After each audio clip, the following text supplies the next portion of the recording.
एक फुटेज में ये दिखाया गया कि अंजलि खुद गाड़ी चला रही थी, गाड़ी ऐसे आई, यूं कहानी बनाए गए, घुमाता रहा बात को। किसी चैनल वालों ने यह नहीं दिखाया कि मनोज मित्तल भारतीय जनता पार्टी का नेता, दरिंदों का सरगना था। भारतीय जनता पार्टी को इस्तीफा देना चाहिए। स्मृति ईरानी जी हाई तबाह मचाती है, महिला होके झूठ बोलती है। चूड़ियां कहां कम पड़ गई, आजकल चूड़ियां ना पहन रही।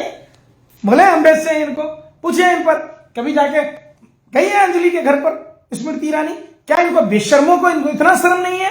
आज यही अगर दूसरी पार्टी की सरकार होती, भारतीय जनता पार्टी का दरिंदा नहीं होता, तो आज ये आंदोलन इतना बड़ा होता, आंदोलन का स्वरूप होता। हर भारतीय जनता पार्टी का नेता बेवजह बरसाती मेढक की तरह टर टर कर रहा होता।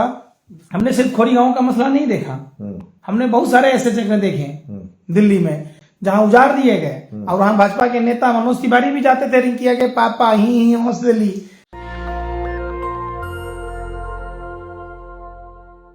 नमस्कार, मैं शंभू कुमार सिंह और आप देख रहे हैं नेशनल 10। इस समय हम लोग दो जरूरी बड़ी खबरें हैं जिस पर हम लोग बात करने वाले हैं। मेरे साथ हमेशा की तरह इस बार हमारे गेस्ट हैं पंकज श्रीवास्तव। दिल्ली में एक लड़की को 8 किलोमीटर तक घसीटा जाता है, 12 किलोमीटर, और वहीं हल्द्वानी में 5000 घरों को कहा जाता है कि बुलडोज कर देंगे। कहा जा रहा है कि इसमें 3000 घर मुसलमानों का है। और दूसरी बड़ी खबर है भारत जोड़ो यात्रा का क्या है अपडेट, तीनों पर बात करेंगे।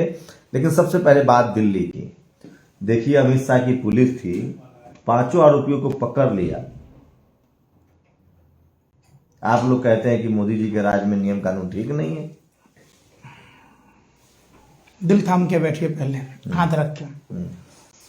दीपक खन्ना, अमित खन्ना, कृष्णा, मिथुन और मनोज मित्तल। जो मनोज मित्तल भारतीय जनता पार्टी का कदावर नेता, जिसके नजदीकी संबंध अमित शाह जी से हैं। अरे छुटवैया, अरे सुन ना, कदावर नेता है, सब छुटवैया हो जाता है बीजेपी में, सब भर के हो जाता है। शुभेंदु अधिकारी भी छुटवैया नेता है ना, तब ना ईडी सीबीआई नहीं जा रहा है। और असम का मुख्यमंत्री जो है वो भी छुटवैया नेता है। अरे भैया सुन तो लीजिए, पहले सुनिए ना। हाँ। हमको एक और बात बताइए, जिस हिसाब से इस घटने की लिपापोती की गई, एक बात हमको बताइए, अंजलि की फ्रेंड का नाम निधि है ना? स्कूटी कौन चला रही थी? निधि का कहना है अंजलि चला रही थी। ठीक है, पुलिस का क्या कहना था कि अंजलि पीछे बैठी हुई थी। अब आप आइए पोस्टमार्टम पर। पोस्टमार्टम में लड़की के साथ किसी भी तरीके का घटना नहीं हुआ, ये एक्सीडेंटल पुलिस ने बताया। निधि कह रही है कि वो दारू पी रखी थी, होटल गई थी। तो जितना माथाफोरी लड़की को बदनाम करने में लगाए आप लोगों ने, और जितना देश की मीडिया, किसी ने यह नहीं कहा अगर ये कांग्रेस का कोई कार्यकर्ता होता, सपा का कार्यकर्ता होता, आम आदमी पार्टी का कार्यकर्ता होता, बसपा का कार्यकर्ता होता, या किसी भी पार्टी का, आरजेडी का होता, तो आप क्या कहते? बिहार में जंगल राज, देख लो फिर से लालू राज आ गया। अरे भैया, देश की राजधानी दिल्ली है, जहां 31 दिसंबर को पूरी मुस्तैदी होती है, बैरिकेड लगे होते हैं, और गाड़ी में आप समझिए कि 5 फीट का शरीर अगर फंस गया पैर सहित, तो वो गाड़ी कैसे चल रहा होगा इनबैलेंस होके, हमको ही बता दीजिए आप लोग ये कह रहे हैं कि घसीटता चला गया 12 किलोमीटर तक। 12 किलोमीटर तक कहीं पुलिस फोर्स नहीं थी, और पुलिस की गाड़ी सौरभ भारद्वाज के ट्विटर पर मैंने देखा कि बगल में खड़ी थी। देखिए, अब पोस्टमार्टम रिपोर्ट में है कि उन्होंने शराब नहीं पी थी, तो क्या लगा निधि झूठ बोल रही है? कोई किसी को पोस्टमार्टम हुआ ही नहीं है। लड़की के साथ जो हुआ, इसकी लिपापोती की गई। चूंकि भारतीय जनता पार्टी का नेता मनोज मित्तल उसमें था, निर्भया जैसी कांड हुई है, और निश्चित तौर पर ये सारे राजदार निधि हैं, और निधि का टेस्ट होना चाहिए, नार्को टेस्ट भी होना चाहिए, सारे तरह पॉलीग्राफ टेस्ट होने चाहिए, और ये सार्वजनिक रूप से होने चाहिए। एक बात और मैं बता दूं आपको, सपोज कीजिए इसमें कोई मुसलमान का नाम होता, जिस तरीके से श्रद्धा के बारे में कहा जा रहा था, तो सारे मुसलमानों का ड्राइविंग लाइसेंस, सारे मुसलमानों के ड्राइविंग लाइसेंस हो जाता। आप हमको बताइए। तो ये टीम, अच्छा ये बताइए, आज एक मिश्रा ने प्लेन में एक महिला पर पेशाब कर दिया था, लंदन से आ रहा था, उसका नाम छुपा लिया गया, नाम नहीं बताया गया। अगर मुसलमान होता तो क्या मुसलमानों के जहाज चढ़ने पर बैन? निश्चित तौर पर थूक लगा देता है, तस्वीर में सब्जी में लगा देता है, पता नहीं क्या क्या बोलता है। तो मीडिया कैसे सुधरेगा? मीडिया नहीं सुधरेगा। ये मीडिया वाले ये गोबर को च्यवनप्राश समझ के खाते हैं। एक बात बताइए, दो केंद्रीय मंत्री राजस्थान में कुर्सियां खाली थी, क्या वहां कोरोना का वायरस, मनवाड़िया जी बताएंगे, कोरोना वहां नहीं पहुंचेगा? राहुल गांधी के भारत जोड़ो यात्रा में कोरोना का वायरस घुस जाएगा। जो कोरोना का नया वेरिएंट गुजरात में अक्टूबर के महीने में पाया गया था, गुजरात में प्रधानमंत्री के रोड शो में नहीं फैलेगा। कोरोना भी क्या गजब का, क्या बता रहे अंजलि, मामले में आपको लगता है कि बचाने की कोशिश हो रही है? बिल्कुल, निश्चित तौर पर अभी तक पुलिस के जितने स्टेटमेंट हैं, और वो निश्चित तौर पर किसी राजनीतिक पार्टियों ने उसका कॉपरेट नहीं किया। अगर किया होता तो ये निर्भया से ज्यादा उस मामले की पूरी बात खुलती, क्योंकि भारतीय जनता पार्टी का नेता मनोज मित्तल उसमें था। एक बात बताइए, एक कार में 40-50 किलो तो कम से कम वजन रहा होगा उस लड़की का। अब 5 फीट की लंबाई तो रही होगी, 5 फीट का हड्डी का पूरा कंकाल अगर गाड़ी में फंस जाए, वो गाड़ी बैलेंस में चलेगा 12 किलोमीटर? आप हमको बताइए। टायर पंचर हो जाता है तो पता चल जाता है। टायर पंचर तो दूर की बात है, एक लकड़ी का टुकड़ा फंस जाता है पता चलता रहता तो है, पता चलता है, खट खट खट खट होता और पूरे मोहल्ले में शोर करता चलता है, वो ढोल की तरह डम डम डम डम बजता जाता, ढक ढक क्या ढक लग ढक। रहा है उसके साथ कोई कुछ गलत हुआ है, उसके बाद उसकी हत्या कर दी गई है? देखिए, निधि की भूमिका संदिग्ध लग रही है। होटल उसी निधि के नाम पर की- भुगता, ये कहा जा रहा है निधि देखिए, के नाम पर। ये जो- अब तो ये भी साफ है कि गाड़ी निधि चला रही थी। ये कई तरह के फुटेज दिए गए। एक फुटेज में ये दिखाया गया कि अंजलि खुद गाड़ी चला रही थी, गाड़ी ऐसे आई, यूं कहानी बनाए गए, घुमाता रहा बात को। किसी चैनल वालों ने यह नहीं दिखाया कि मनोज मित्तल भारतीय जनता पार्टी का नेता दरिंदों का सरगना था, भारतीय जनता पार्टी को इस्तीफा देना चाहिए। नाम छुपा लिया गया। बिल्कुल। और कहां है स्मृति ईरानी, कहां है अमित शाह जी? जवाब दें। स्मृति ईरानी जी हाई तवा मचाती है, महिला होके झूठ बोलती है, चूड़ियां कहां कम पड़ गई, आजकल चूड़ियां ना पहन रही, बोले हम बेच से इनको, पूछे इन पर, कभी जाके गई है अंजलि के घर पर स्मृति ईरानी? क्या इनको बेशर्मों को, इनको इतना शर्म नहीं है? क्या बात करते हैं आप? देखिए, क्या गुमराह लगता है, वो कीजिए। दलित बच्ची थी इसलिए देश ने भी साथ नहीं दिया निर्भया की तरफ? किसी ने नहीं दिया। बड़े दुख के साथ कहना पड़ रहा है कि अगर ये भारतीय जनता पार्टी के अलावा किसी दूसरी पार्टी का नेता होता, अगर ये कांग्रेस का कार्यकर्ता होता, तो सारे भाजपाई संघी हाथ चड्डी में पहुंच जाते यहां तक। खुद केजरीवाल से इस्तीफा मांग रहा होता, केजरीवाल इस्तीफा दो, केजरीवाल इस्तीफा दो कर रहा होता, मायावती जी इस्तीफा दो कर रहा होता। इस पर एक शब्द चर्चा नहीं हुई, और सारी राजनीतिक पार्टियां एक जैसी है। हम सभी देशवासियों को यह समझना होगा, किसी ने इस पर आंदोलन नहीं किया। हमने निर्भया कांड में देखा था, नॉर्थ ब्लॉक तक के झंडे उतार दिए गए थे, नॉर्थ ब्लॉक तक, इंडिया गेट तक पूरा जाम था। आज यही अगर दूसरी पार्टी की सरकार होती, भारतीय जनता पार्टी का दरिंदा नहीं होता, तो आज यह आंदोलन इतना बड़ा होता, आंदोलन का स्वरूप होता। हर भारतीय जनता पार्टी का नेता बेवजह बरसाती मेढक की तरह टर टर कर रहा होता, जिसका आपको नहीं पता। लेकिन मीडिया है ना, मीडिया जैसा चाल ऐसा हो रहा है। लोगों को मीडिया ने बता दिया कि वो उन लड़की का कैरेक्टर अच्छा है, तो उनका कैरेक्टर एसिस्नेशन कर रहा है। ये रोड रेज का मामला है। देखिए, महिला को बदनाम करने की साजिश हो रही है। जो बच्ची है, यही तो इसी डर से देश में सबको पता है, बहुत सारी ऐसी मामलात होते हैं, लोग अपनी बेइज्जती के लिए इस तरह की बात नहीं करते, कि जाते ही नहीं कानून की शरण में। आपने तेल मालिश वाले बाबा को देखा होगा, चिन्मयानंद को, कितनी साहसी थी वो बच्ची, कितनी साहसी थी वो बच्ची। राम रहीम जैसे आदमी को छोड़ दिया जाता है। आप बताइए ना, देश में यही हो रहा है। जाति देख के और पार्टी देख के फैसले हो रहे हैं। बिल्कुल। अगर मुसलमान होता तो कार्रवाई होती, मुसलमान होता तो टीवी चैनल तो भौंकने का मतलब ही नहीं, 24 घंटा वही ब्रेकिंग न्यूज।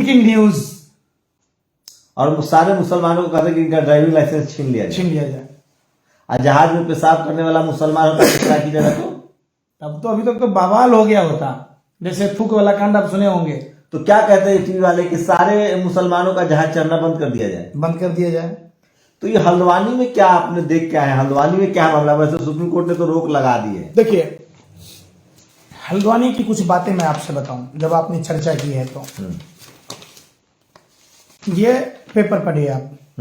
ये जो पेपर है, हाँ, ये जमीन बता दीजिए। नहीं, जमीन के पट्टा किसने दिया? ये लीज ऑफ नुजुल land of building purpose.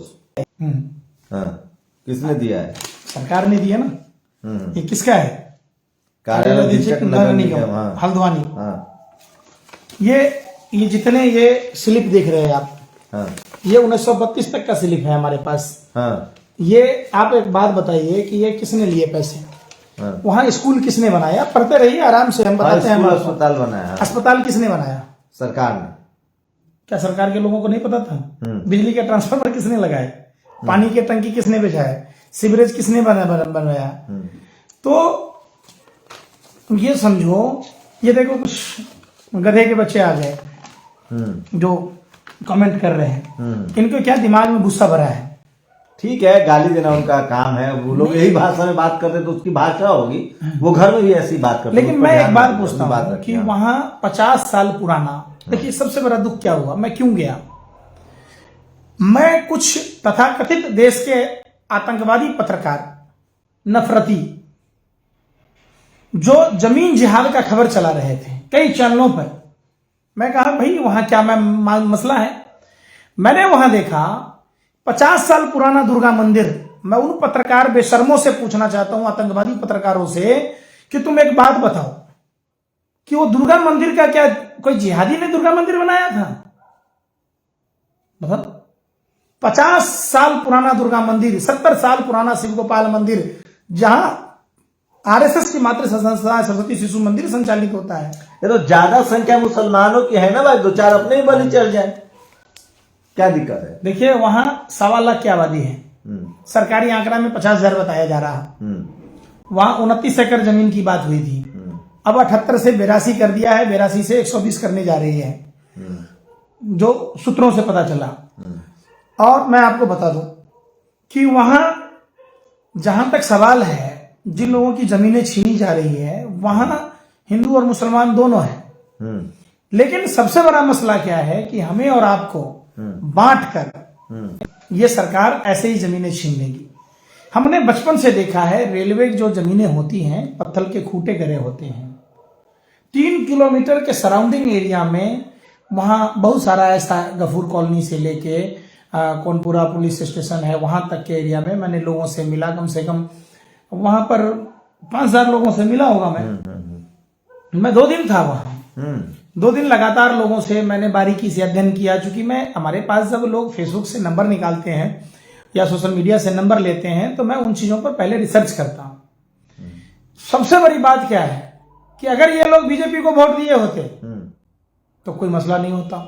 BJP का कैंडिडेट हार गया तो जैसे खोरी गांव में बुलडोजर। एक बात बताइए, चुनाव में फिर क्यों कहते हैं जहां झुकी वहीं मकान, क्यों बोलते हैं? लेकिन खुद प्रधानमंत्री जेपी नड्डा, हरदीप सिंह पुरी, अमित शाह जी दिल्ली के रामलीला मैदान से बोलते थे, हमने खोरी गांव में 40 मंदिरों को टूटते देखा है, 27 मस्जिदों को टूटते देखा है, हमने 4 गिरजाघरों को टूटते देखा है, हमने 1 गुरुद्वारों को टूटते देखा है, हमने 11 राज्यों के लोगों को प्रभावित होते देखा है। स्कूल तो नहीं थे ना?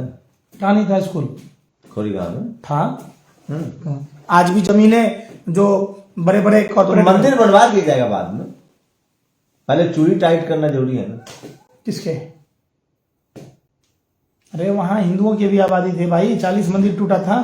लेकिन सुशांत सिन्हा तो कह रहा है कि अखिलेश यादव जी को अपने घर में बसाना चाहिए। आप भी इस पर, आप भी उसके समर्थक है, तो आप अपने घर में जमीन दीजिए। तो भारतीय जनता पार्टी का जहां कार्यालय है उसमें नहीं बसा दिया जाए? सबसे अच्छा, मतलब राजनीति करने वाले लोग हैं। ये दीनदयाल उपाध्याय, तो पाकिस्तानियों को बसाया जाएगा, जो पाकिस्तान से आएंगे लोग, उनको बसाया जाएगा बीजेपी कार्यालय। अच्छा, आप लोग मुसलमानों के हितैषी हैं तो आप लोग घर में बसाइए। भाजपा कार्यालय, जो भाजपा ने जमीन खरीदी है सब जगह, आरएसएस का जो कार्यालय भी नया बन रहा है, तो गरीबों को वहां दे दीजिए 1-1 मकान, मुसलमान को नहीं दीजिएगा, हिंदुओं को दे दीजिए, चलिए एक एक कमरा हिंदुओं को इसमें कहा इसमें हिंदुओं हिंदुओं के पास जमीन, अरे भाई दलित हिंदू के पास जमीन नहीं है, दलित पिछड़ों के पास जमीन नहीं है, दलित आदिवासियों के पास जमीन नहीं है। उस सभी मंदिरों के मठों के जमीनों को जितने हमारे हिंदू भाई जो भूमिहीन हैं, चाहे वो किसी भी जाति से आते हों, ये हिंदू धर्म के ठेकेदार हैं, देंगे, दलितों को देंगे जमीन, क्यों नहीं देंगे? हिंदू हैं, इसका मतलब हिंदू नहीं है, नहीं देंगे तो मान्यवर साहब ने कहा था जो जमीन सरकारी है वो जमीन हमारी है, दलित हिंदुओं को मांग करनी चाहिए। निश्चित तौर पर पिछड़ों को जो जमीनें सरकारी है उस पर देश के मूलवासी दलित पिछड़ों का हक बनता है, आदिवासियों का, आदिवासियों का हक बनता है। आदिवासी लोगों पर तो जंगल खाली करवाया जा रहा है। देखिए ये समझना है कि ये लोग जिस जाति की बात कहते, जिस कम्युनिटी की बात कहते, उसका शोषण सबसे ज्यादा करते हैं। प्रधानमंत्री जी का वादा, चिदम्बरम ने भी खाली करवाया है भाई, चिदम्बरम ने भी ग्रीन फंड चलाया था, आदिवासियों से जमीन। मैं क्या कह रहा हूँ सुन तो लो। प्रधानमंत्री जी का वादा, वादा तेरा वादा, तेरे वादे पे पूरा देश मारा गया, हर सर पे छत होगा, हर छत में नल होगा, हर नल में जल होगा और हर घर में बल्ब होगा। तो प्रधानमंत्री जी जब ये सारी कॉलोनी उजरवा दीजिएगा तो बल्ब खोल के हम कहाँ लगाएं? भाजपा नेताओं के दिमाग में मिल गया मकान 2022 जिस दिन पूरा हुआ उस दिन सबको मिल गया, सब बेघर नहीं है बिजनेस में कोई। आपको मिल गया होगा, सबसे पहले टीवी चैनल वालों को फ्लैट मिला होगा, नहीं तो ये टीवी चैनल वाले भौंकते नहीं।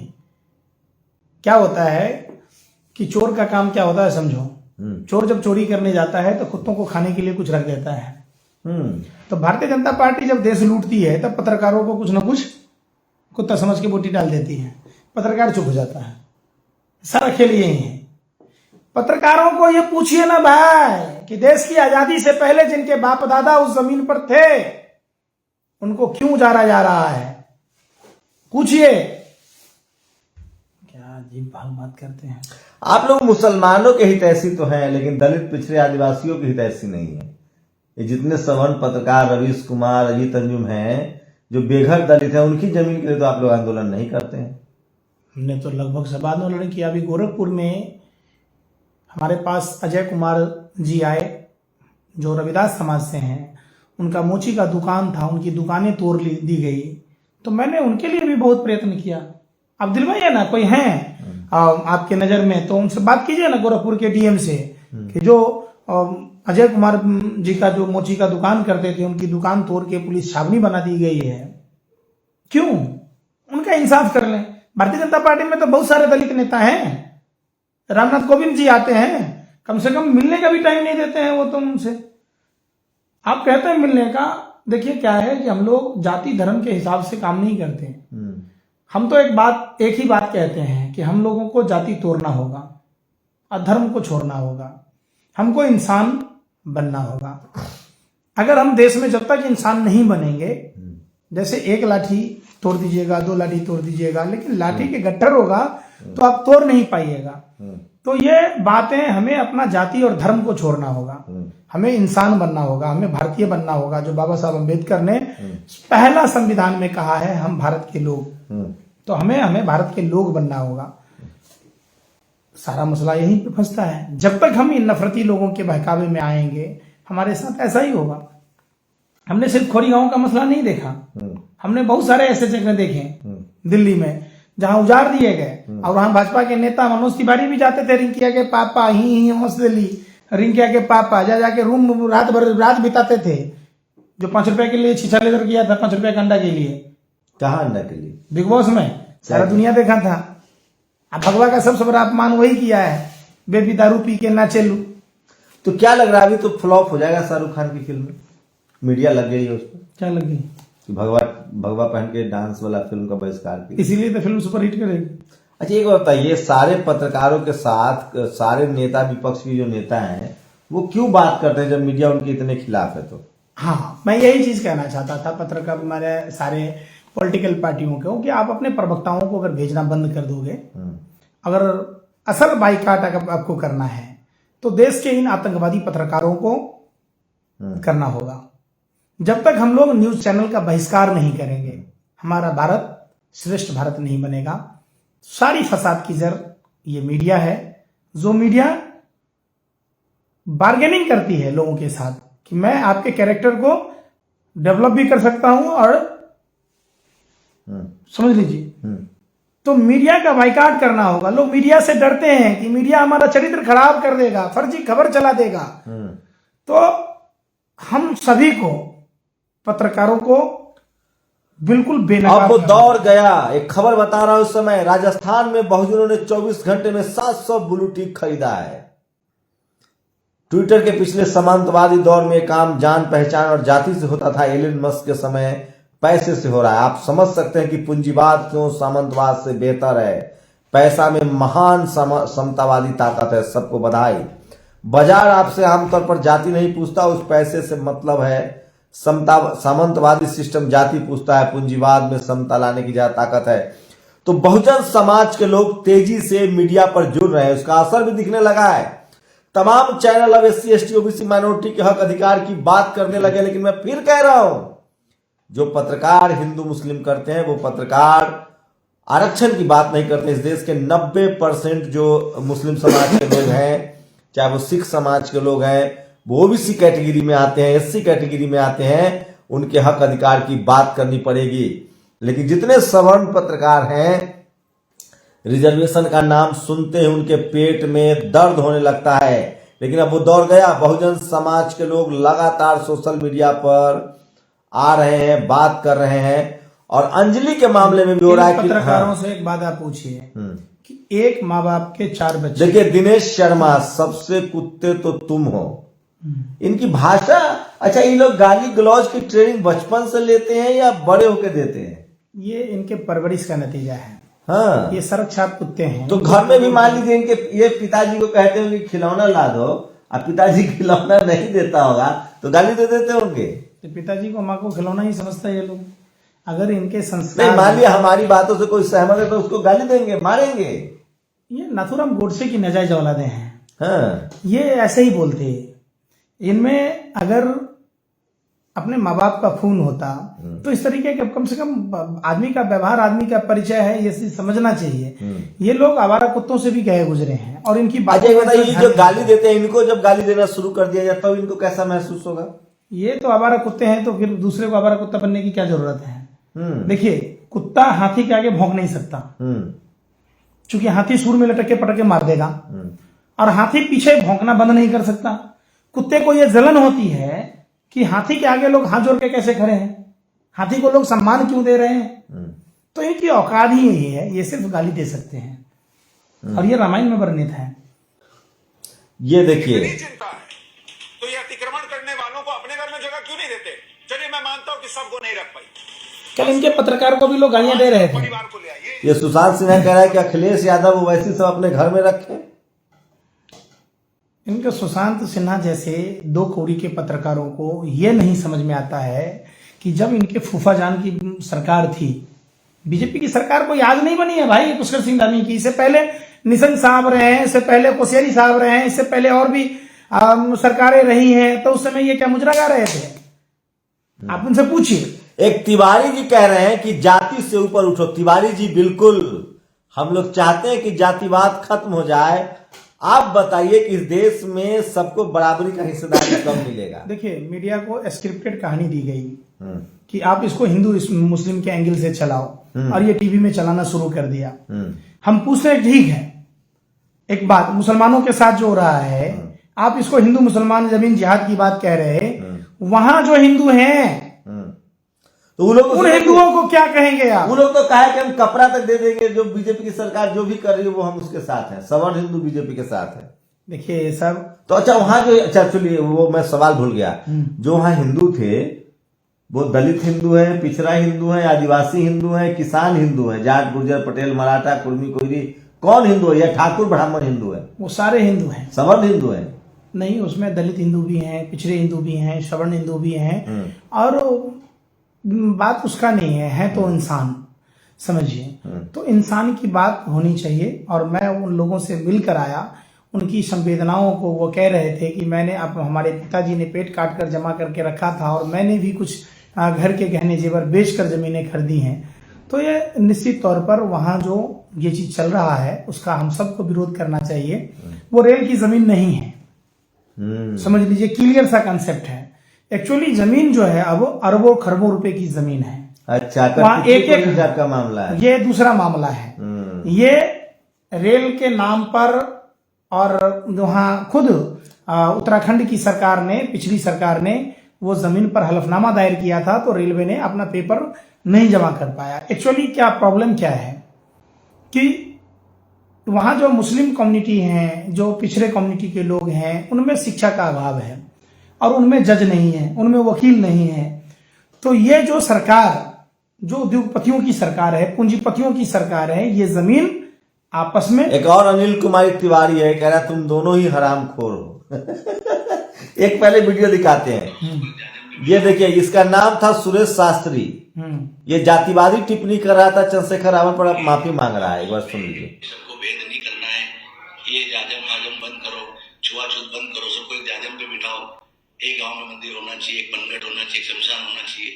और उसी विषय को लेकर के मैं एक विषय ले रहा था, और विषय के माध्यम से अगर भीम आर्मी को या चंद्रशेखर जी को कुछ बुरा लगा हो तो उसके लिए मैं अपने शब्द वापिस लेता हूँ और क्षमा प्रार्थी हूँ, क्योंकि मेरा भाव किसी का दिल तोड़ने का नहीं था। मेरा भाव सिर्फ एक था कि समाज। देखिए, ऐसे लोगों को नजरअंदाज करके चलिए। इन लोगों को कभी आपने देखा स्कूल के लिए, कॉलेज के लिए, अस्पताल के लिए लड़ाई लड़ते हुए? तो इन लोगों की खबर को ज्यादा नहीं देना चाहिए। एक बनगट होना चाहिए, एक शमशान होना चाहिए। और उसी विषय को लेकर के मैं एक विषय ले रहा था, और विषय के माध्यम से अगर भीम आर्मी। हाँ, तो एक और खबर बता दूं, अमित शाह ने कहा है कि 2024 में मंदिर बनकर तैयार हो जाएगा। राहुल गांधी सुन ले, 2024 का मंदिर। एक शख्स है, एक मिश्रा जी हैं, वो कह रहे हैं कि हम लोगों को जातियों में बांट रहे हैं। बिल्कुल मिश्रा जी, हम जातियों में नहीं बांट रहे, हम SC ST OBC माइनॉरिटी, ये संवैधानिक टर्म है। आप चूंकि पहली बार सुन रहे हैं ना, आपको अब तक किसी ने जवाब नहीं दिया। आप जो कह रहे थे उसी को हम मान रहे थे, अब आपको जवाब मिल रहा है। आप एक बात बताइए मिश्रा जी, जाति हमने बनाई? आपके घर में शादी जाति देख के होती है या धर्म देख के होता है? पंकज, भारत में शादी जाति देख के होता है या धर्म देख के होता है? देखिए, जो लोग, मैं तो धर्मशास्त्र को पढ़ते हैं, तो शादी जो पहले होती थी, भगवान श्री कृष्ण के नाना जरासंध, मामा कंस। अरे मैं आज की बात कर रहा हूँ, आप सुनिए ना, वही चीज बता रहा हूँ। हाँ, आप रामचंद्र जी किस जाति के हैं? जाति तब से बनी आ रही है। जातियां मतलब क्या? कुल का नाम जाति के आधार पर दे दिया गया। रघु के वंशज रघुवंशी, यदु के वंशज यदुवंशी। रघु और यदु दोनों भाई थे। लवकुश उसी समाज से आए। विश्वामित्र एक धरा कहता है। तो इस देश में जो दलित समाज है उसके पास संपत्ति, जब सब हिंदू एक ही बराबर है, तो दलितों के पास जमीन क्यों नहीं है? पिछड़ों के पास जज क्यों नहीं है? ये सारे के सारे बड़े पदों पर सवर्ण हिंदुओं में खासकर ब्राह्मण हिंदू क्यों बैठे हुए? इसकी क्या वजह है? मेरिट है? नहीं, एक्चुअली प्रॉब्लम क्या होता है, वातावरण के हिसाब से और जो एनवायरमेंट मिलता है ना। आप जिस गांव में, मान लीजिए हमारे गांव में, हमारे तो मतलब सारे के सारे दलित मतलब बिना जमीन के रह गए, पढ़ने लिख नहीं पाए। हाँ, हमें शिक्षा की लड़ाई लड़नी चाहिए, हमें स्वास्थ्य की लड़ाई लड़नी चाहिए, हमें अब नए भारत में जितने लोग जो जाति धर्म की बात कहते हैं, अगर हम अपनी अपनी जाति के लोगों को शिक्षित किया। अरे तो मैं तो वही कह रहा हूं कि हम सब हिंदू हैं। हाँ। तो हमें शहरों में जमीन दो, हमें जज बनाओ। हाँ। हमें हाई कोर्ट में जज बनाओ, हमें बिजनेस करने दो। अभी यूपी में बहाली हुई है, 377 सीट था, ठीक है, 40 नंबर लाने वाला पास था। 155 सवर्णों की नौकरी दे दी गई, 14 SC ST OBC को मिला, बाकी को लिख दिया नॉट फाउंड सुटेबल। और उससे कम नंबर लाने वाले इकोनॉमिक वीकर सेक्शन वाले को भर्ती कर लिया गया। ये जाति के आधार पर हुआ या धर्म के आधार पर हुआ? ये जाति के आधार पर हुआ।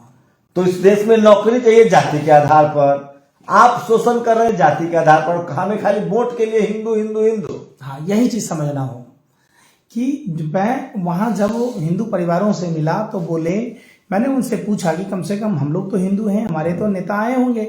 बोला गालियां दे रहे थे, इतनी गंदी गंदी गालियां बीजेपी वालों को दे रहे थे। वहाँ की जो पब्लिक थी, हिंदू बीजेपी को गाली नहीं देता। अरे भाई, जाओगे तो पता चलेगा ना। वहां मैंने हजारों हिंदू परिवारों से बात की, वो कहे कि ये बीजेपी वाले जिस तरीके से रावण ने भगवा वस्त्र पहनकर मां सीता का अपहरण किया था, उसी तरीके से ये बीजेपी वाले ने हमें हिंदू बना के हमें उजाड़ रहा है, जो हमारी 3-3 पीढ़ियां बर्बाद हो गई है। आप वो बात कह रहे हैं। आप अयोध्या चले जाओ, सारे हिंदू थे, जिनकी दुकानें उजाड़ी गई, जिनके घरे उजाड़े गए, वो सारे रो रहे थे। उनको तो पता ही नहीं चला कि कोई ऐसा आदमी आएगा जो हिंदू ये के देखिए नाम पर। भारद्वाज, अच्छा सुनिए, अंजलि की रिपोर्ट में नहीं मिला शराब का जिक्र। क्या मान लिया जाए कि निधि झूठ बोल रही है और कोई बड़े खेल की कॉन्स्पिरेसी का हिस्सा है? देखिए, इसमें बहुत बड़ा गेम प्लान है। एक तो सारे सबूत और साक्ष्य मिटा दिए गए और निधि का बयान पोस्टमार्टम के रिपोर्ट को गलत साबित करता है। ये परवीन पाठक, जज को छोड़ दो। अरे परवीन पाठक जी, प्रधानमंत्री ऑफिस में एक ओबीसी सेक्रेटरी नहीं है। इस देश में एक वाइस चांसलर, एक प्रोफेसर नहीं है सेंट्रल यूनिवर्सिटी में। हमें ज्ञान दे रहे हो, इतना झूठ कैसे बोलते हो आप लोग भाई? चपरासी से लेकर चीफ जस्टिस बन के बैठे हो बेईमानी से। देखो जो वो क्या निधि है ना वो बीजेपी द्वारा निधि के पीछे बीजेपी के गुंडे हैं, सम संसारी लिख रहे हैं। बिल्कुल, वो सारी राजदार निधि है और निधि का तमाम तरह के जो पॉलीग्राफिक टेस्ट होने चाहिए, नार्को टेस्ट होने चाहिए, तमाम टेस्ट होने चाहिए। दूध का दूध और पानी का पानी हो जाएगा। ये भारतीय जनता पार्टी के नेता मनोज मित्तल को बचाने की पूरी कवायद, जिसमें कि बीजेपी से अगर बचाना है तो बेटियों को बचाओ। अच्छा पंकज, एक सवाल मेरे लिए, मेरे जितनी खबर होती है ना उस पर सबसे ज्यादा विरोध ब्राह्मण समाज करता है। आरक्षण के खिलाफ कोर्ट ब्राह्मण समाज जाता है, ओबीसी एससी एसटी हिंदू के आरक्षण के खिलाफ। तो क्या माना जाए कि इस देश में जातिवाद के लिए कौन जिम्मेदार है? देखिए, ये असली ब्राह्मण नहीं है जो ये विरोध कर रहे हैं। अगर ये असली ब्राह्मण होते तो ये विरोध नहीं करते। तो ये उस समय कहाँ होते जब खुशबू पांडे के साथ में अत्याचार होता है?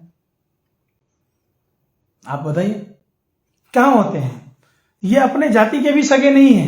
ये सिर्फ बीजेपी के 2 रुपए वाले ये टट्टू हैं।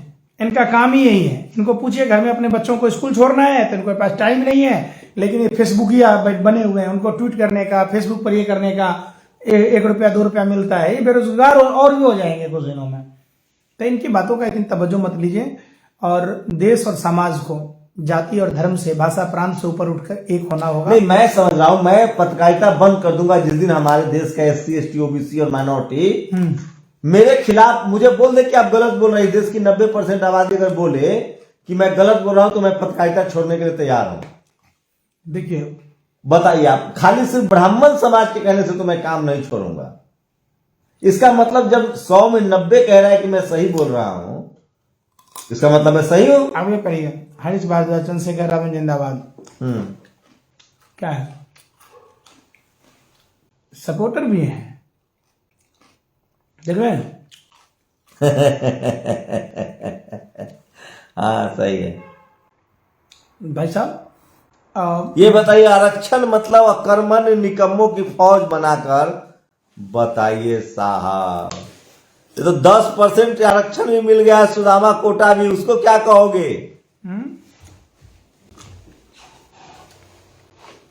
चलिए आखिरी में बातचीत को बाइंड अप करते हैं। पंकज, एक सवाल और आपसे कि 2024 में आएंगे तो मोदी, अमित शाह ने मंदिर काट खेल दिया। 2024 में उन्होंने कहा कि राम मंदिर तैयार रहेगा। क्या 2024 का चुनाव रोजी रोटी पर होगा या धर्म के नाम पर होगा? एक बात हमें बताइए आप, 2024 में अगर इन लोगों के पास कोई काम होता तो ये बताते ना कि देश में हमने स्कूल इतना बनाया। इनसे पूछिए, अलग अलग राज्यों में, भाजपा शासित राज्यों में स्कूलों को कितने बंद किया, कितने अस्पतालों को निजीकरण कर दिया। तो ये सवाल पूछिएगा, सारा चीज सवाल आ जाएगा। और ये क्या मंदिर बनाएंगे? इनकी क्या औकात है? आप एक बात बताओ, इनकी क्या औकात है मंदिर मस्जिद बनाने की, तोड़ने की? ये नफरती लोग हैं। और इन सब संस्थाओं का जो विदेशी फंडिंग है, स्वामी विवेकानंद इंटरनेशनल फाउंडेशन, परिवर्तन जैसी संस्था, आरएसएस से जुड़ी हुई तमाम संस्था, इन सब संस्थाओं की अगर जांच हो तो ये सारा माजरा समझ में आ जाए कि देश बर्बाद करने में इनका क्या योगदान है। अब ये जन लोकपाल क्यों नहीं लाते? 8 साल से हैं, उस पर क्यों नहीं चर्चा करते? काला धन पर चर्चा क्यों नहीं करते? बेरोजगारी पर चर्चा क्यों नहीं करते? महंगाई पर चर्चा क्यों नहीं करते? तो ये चीज पूछिए। चलिए, जाते जाते एक सवाल छोड़ जा रहा हूं। अगर इस देश का SC ST OBC माइनॉरिटी का आदमी कहेगा कि मैं गलत बोल रहा हूं तो मैं पत्रकारिता छोड़ने के लिए तैयार हूं।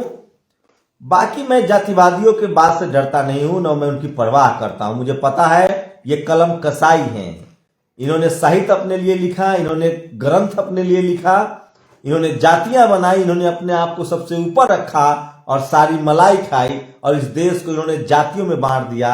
और अपने ही हिंदू धर्म एकमात्र ऐसा धर्म है जो अपने ही धर्म के लोगों का शोषण करता है जाति के नाम पर। फिर आप उसमें आ रहे हैं, क्या आ रहे हैं बताइए? ये समाज के चंद ठेकेदार हैं, किसी को हिंदू धर्म की जानकारी नहीं है। अच्छा, हिंदू धर्म में भगवान चित्रगुप्त की मूर्ति किसी मंदिरों में आप नहीं देखेंगे। क्यों? वो आप भी शुद्ध रहे भाई, तो मैं क्या कह रहा हूँ, व्यवस्था नहीं है हिंदू व्यवस्था। हिंदू धर्म में कर्म का फल, पाप और पुण्य का फल, यानी झूठ बोलने का फल, व्यभिचार का फल, मदिरापान का फल, सूद खाने का फल, तो उस भगवान की मूर्ति क्यों नहीं है? जिस तरीके से अधिकार और कर्तव्य के बारे में बाबा साहब अम्बेडकर ने बताया है संविधान में, उसी तरीके से हिंदू धर्म शास्त्रों में भी अधिकार और कर्तव्य। तो आप अपना धर्म गुरु सबसे समझिए, हमारी बात कंप्लीट हो लीजिए। SC ST OBC माइनॉरिटी को धर्म के नाम पर ही शोषण किया गया है और भारत का जो सनातन धर्म है वो धम्म है। ये बुद्ध का देश है। सबसे पहले यहाँ बुद्ध थे, 2500 साल पहले सम्राट अशोक चंद्रगुप्त मौर्य, यहां तक कि घनानंद का दौर था, जरासंध का दौर था, ये बुद्ध का देश था। आगे मैं जो आपको बता रहा था वो सबसे बड़ी खबर है इस समय की। बामन मिश्राम ने EVM के खिलाफ बड़ा ऐलान कर दिया है। 26 जनवरी से 2023 से 26 जनवरी 2024 तक पूरे देश में EVM के खिलाफ वो यात्रा करने जा रहे हैं। तो सबसे बड़ी खबर बता रहा हूं, ये कोई टीवी अखबार नहीं बताएगा। 26 जनवरी 2023 से बामन मिश्राम पूरे देश में EVM के खिलाफ यात्रा करने जा रहे हैं। ये सबसे बड़ी खबर है आज का। आप लोग अपनी प्रतिक्रिया जरूर दीजिए। EVM पर आपकी राय क्या है? EVM बढ़िया है या खराब है? देखिए, EVM गलत है। जिन देशों में EVM का निर्माण हुआ उन सभी देशों में EVM पर बैन है। EVM जब सैटेलाइट कंट्रोल में हो जाता है तो क्या EVM कंट्रोल नहीं है? और EVM का कंट्रोलिंग पावर तो आपने देखा होगा कि EVM का दुरुपयोग कैसे होता है। अभी भी हाल में गुजरात में चुनाव हुए हैं, EVM ही था जिसकी वजह से 2.5% 8% तक बढ़ गए। आपने EVM का कमाल देखा होगा आसाम के चुनाव में, जहां 70 वोटर रजिस्टर्ड थे वहां 171 वोट पर गया। आपने EVM का कमाल देखा होगा कि चुनाव के बाद भाजपा नेता की गाड़ी में बैठकर चला गया। बैलेट बॉक्स बड़ा होता था, नहीं हो पाता। तो सारा खेल EVM में भारतीय जनता पार्टी की जान बसती है, जिस तरीके से तोते में जान बसती है ना। लेकिन लाई तो कांग्रेस थी, निश्चित तौर पर लाई थी। और लाई थी तो इस तरीके अगर हाईजेक अगर कर ली होती, उस समय जो आडवाणी जी विरोध कर रहे थे, स्वर्गीय अरुण जेटली जी विरोध कर रहे थे, सही था, भाजपा के तमाम नेता विरोध कर रहे थे। और जैन समुदाय के आगे बीजेपी की सरकार झुक गई है। और जो झारखंड में जो जैन धर्म के जो अनुयायी हैं वो गुस्से में थे, वहां उनके तीर्थ स्थल को पर्यटन स्थल घोषित कर दिया गया था, जिसका वो विरोध कर रहे थे। इन तमाम बातचीत पर आपकी क्या प्रतिक्रिया? अपनी प्रतिक्रिया जरूर दीजिए। मैं फिर कह रहा हूं, दिल्ली की जो बहुजन बेटी के साथ आज जो अत्याचार हुआ है और जिस तरह से मीडिया उसको छुपा रही है, इसी तरह का मामला हाथरस में हुआ था। बहुजनों के पास अपना टीवी अखबार होता, अपना पत्रकार होता, तो ये दरिंदे बच नहीं पाते। मैं फिर कह रहा हूं, सोचिए, हमें गाली दी जा रही है, कहा जा रहा है कि जातिवाद पर बात करना जातिवाद करना। अरे जाति बनाई तुमने, जाति का मजा तुम ले रहे हो, जाति के नाम पर शोषण तुम कर रहे हो। हमने तो जातिवाद के खिलाफ अभी बोलना शुरू किया है। आप लोग अपनी प्रतिक्रिया जरूर दीजिए। शुक्रिया। नेशनल दस्तक की आपसे गुजारिश है कि अगर इसको बचाना चाहते हैं तो नेशनल दस्तक को सब्सक्राइब करने के लिए रेड कलर के सब्सक्राइब बटन को दबाएं, फिर बेल आइकन की घंटी दबाएं। नेशनल दस्तक को बचाने के लिए बहुत जरूरी है कि हर खबर को शेयर करें, लाइक करें, कमेंट जरूर करें।